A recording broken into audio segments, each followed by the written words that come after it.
NDTV report కూడా వచ్చిన తర్వాత నేను మాట్లాడాను. అసలు వార్త ఏంటి, వీడి చదివే వార్త ఏంటి, అసలు వార్తల్ని వీడు ఎలా తారుమారు చేస్తాడో చూడండి.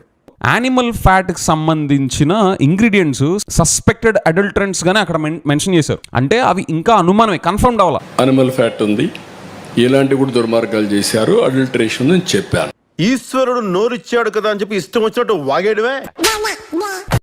అంటే ఒక అడ్మినిస్ట్రేటర్గా నేను దీని మీద యాక్షన్ తీసుకునేదానికి ఒక సిట్ వేస్తే టుడే నేను అపాలజీ చెప్పాలనే పరిస్థితికి వచ్చారు. నిజానికి నేనే సిట్టు వేశాను యాక్షన్లో భాగంగానే చంద్రబాబు నాయుడు గారు అంటున్నప్పుడు మరి ఎందుకు తెలుగుదేశం పార్టీ నాయకులు మీడియా ఆ సిట్టు మీద దాడి చేస్తున్నారు?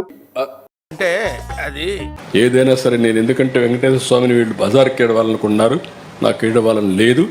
వైసీపీ వాళ్ళందరూ తిరుమల లడ్డూలో కల్తీ జరగలేదు, తిరుమల లడ్డు పవిత్రంగా ఉందని క్యాంపెయిన్ చేస్తున్నది వైసీపీ వాళ్ళు.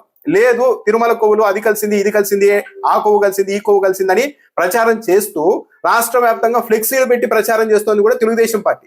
మరి వెంకటేశ్వర స్వామి ప్రతిష్టను బజారుకి ఇరుస్తున్నది వైసీపీ వాళ్ళ టీడీపీ వాళ్ళ అన్నది ఇక్కడే తెలిసిపోతుంది కదా. స్ట్రోక్ మీద స్ట్రోక్. నేను పవిత్రతను కాపాడాలి. బాబు నీకు దండం పెడతాను.